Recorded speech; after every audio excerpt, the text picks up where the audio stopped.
அல்லு அர்ஜுனை பார்க்கறதுக்காக ஒரு கூட்டம் பயங்கரமாக கூடிச்சு. அந்த கூட்டத்தை எங்களால் கட்டுப்படுத்த முடியல.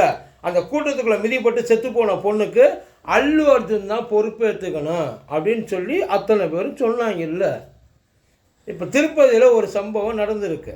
இதே மாதிரி தான் நடந்திருக்கு. கூட்டம் கண்ட்ரோல் பண்ண முடியாத கூட்டம் மிதிப்பட்டு 1 இல்லை 2 இல்லை 6 உசுறு போயிருக்கு. இப்போ அந்த 6 உசுருக்கு எவன் பொறுப்பேற்றுக்கலாம்? கூப்பிட்டு வச்சு கொண்டுட்டீங்களா பாவியலா? அதாவது சொர்க்கவாசல் திருப்பதியில் திறக்கிறப்ப நம்ம மிதிக்கணும் அப்படின்னு சொல்லி உள்ளுக்குள்ளே போனவங்கள 10ஆம் தேதி சொர்க்கவாசலுக்கு போக வேண்டியவங்கள 8ஆம் தேதியே அமுச்சு வச்சுட்டாங்க எல்லாருமே சேர்ந்து. இப்போ அந்த கூட்டத்தில் நின்னாங்கல்ல, அவங்க அத்தனை பேருக்கு கொலகாரன்ற ஒரு கில்ட்டு ஃபீலு உள்ளுக்குள்ளே இருக்கும். எப்படியும் அதை தெரியாமல் மிதித்தவங்க பல பேர் இருப்பாங்க. கீழே ஒரு ஆள் கடக்குன்னு ஏறி மிதித்தவங்க எவ்வளவோ பேர் இருப்பாங்க. ஒருத்தர் மிதித்ததுனால அந்த உசுறு அது போயிருக்காது.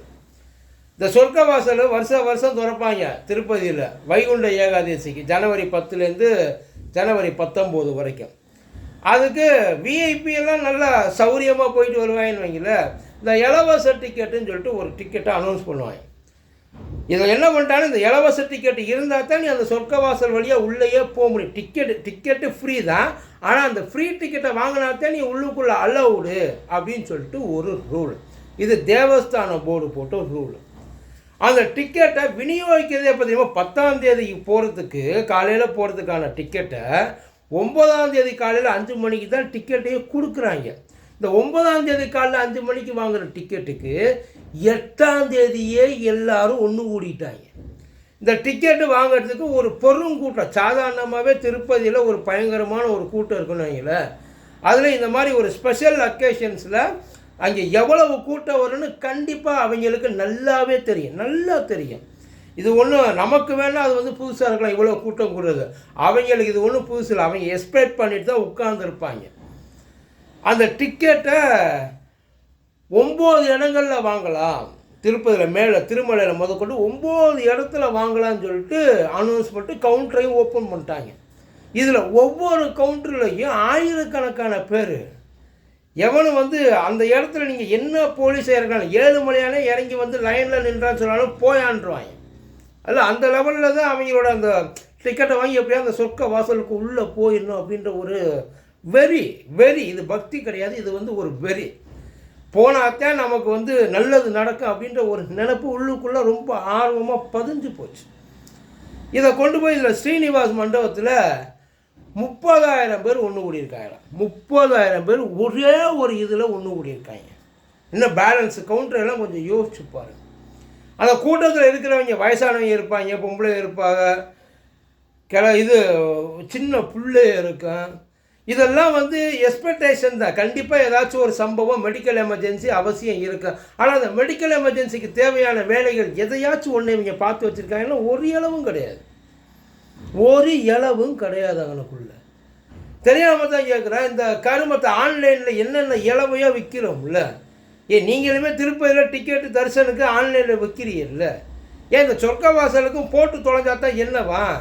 அதை அவனுக்குள்ளே நின்று கால் கடுக்க நின்று பார்த்தா 7 மணி அவ்வளோ சாடிஸ்டாயா?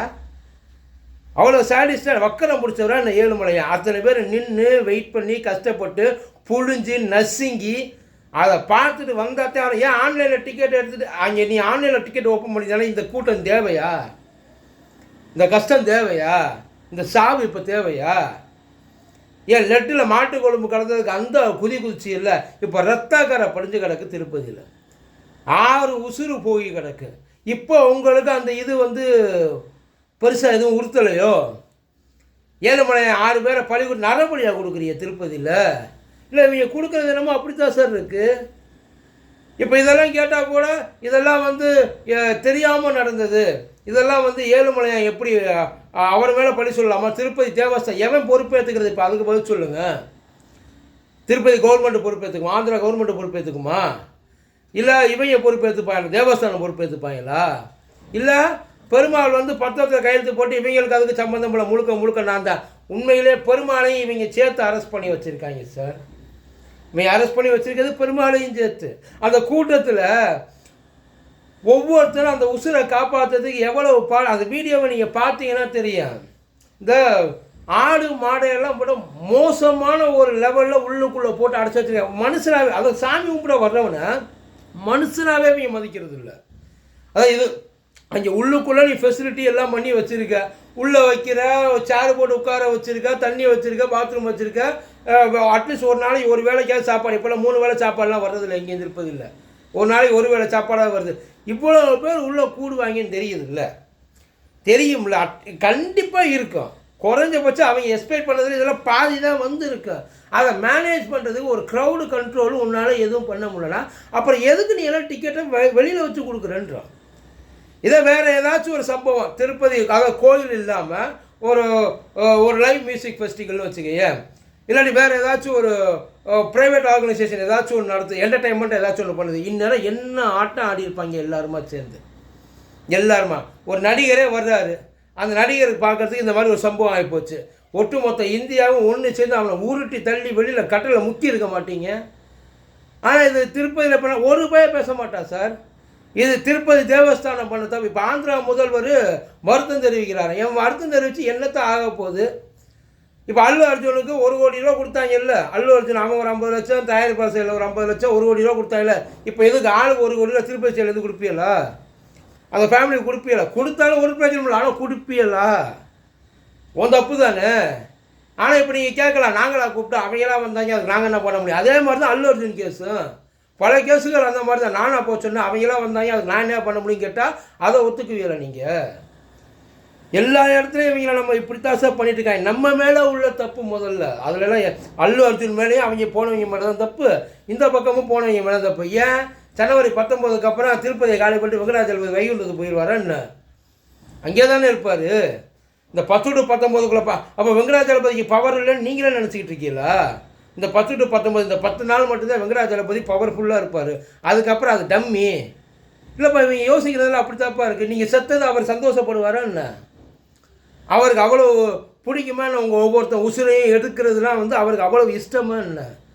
அவர் அவ்வளோ தூரம் கால்கட்டு எப்போ பார்த்தாலும் இவங்களுக்கு இதே டிமாண்டு கிரியேட் பண்ணுறாங்க வெங்கடாஜலபதிக்கு. அவருக்கு இல்லாத டிமாண்டாடா வேர்ல்டு பூரா. அதுக்காகத்தானே வந்து எந்த நேரம் பார்த்தாலும் எங்கேயும் போக முடியாமல் உள்ளுக்குள்ளே அடைச்சே வச்சு உள்ளுக்குள்ளே கொண்டே வரியா. அந்த டிமாண்ட் இருக்கிறதுனால தானே வர்றியா?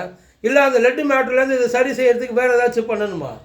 இந்த இதுக்கு முன்னாடி போயிட்டு படியெல்லாம் கழுவுனாங்க, கோயிலெல்லாம் பண்ணாங்க, கோமியத்தை குடித்தாங்க, உருண்டை புரண்டாங்க. இப்போ இந்த 6 வருஷத்துக்கு என்னடா பண்ண போறியா? இதெல்லாம் வந்து தீட்டு கிடையாதா? இது தீட்டு கணக்கில் வரவே வராதா என்ன சார்? அவ்வளோ அசால்ட்டாக இருந்திருக்காங்க சார். அவ்வளோ பேர் கூட்டத்தில் ஒவ்வொருத்தனும் அவனுக்கு தெரிஞ்ச அந்த உசுரை காப்பாற்றுறதுக்காக பாடி அப்படியே ஆடுது. ஒவ்வொருத்தர் கண்ணுக்கு முன்னாடி உசுறு போயிருக்கு, காப்பாற்ற முடியாமல் கோயிலுக்கு போன அவன் ட்ராமாலாம் யோசிச்சு பாரு. மண்டைகளை ஓடுமா ஓடாதா? அவன் திருப்பதி போகிறப்ப தனியாக இருக்கிறப்ப அவன் என் உசுரை என்னால் மிதிப்பட்டு இந்த செத்து போச்சு, நான் எவ்வளோ முயற்சி பண்ணியனால இந்த உசுரை காப்பாற்ற முடியல யோசிச்சிருப்பாங்க இல்லை. ஆனால் இதெல்லாம் இப்போ ஒரே ஒரு கேள்வி தான். இந்த டிக்கெட்டை ஆன்லைனில் விடுறதுல உங்களுக்கு அவ்வளோ என்ன கஷ்டம்? ஆன்லைனில் வர்றவன் பார்க்குறான், முடிஞ்சவன் டிக்கெட்டை புக் பண்ணுறான், இருக்கிறவனுக்கு கிடைக்கிது.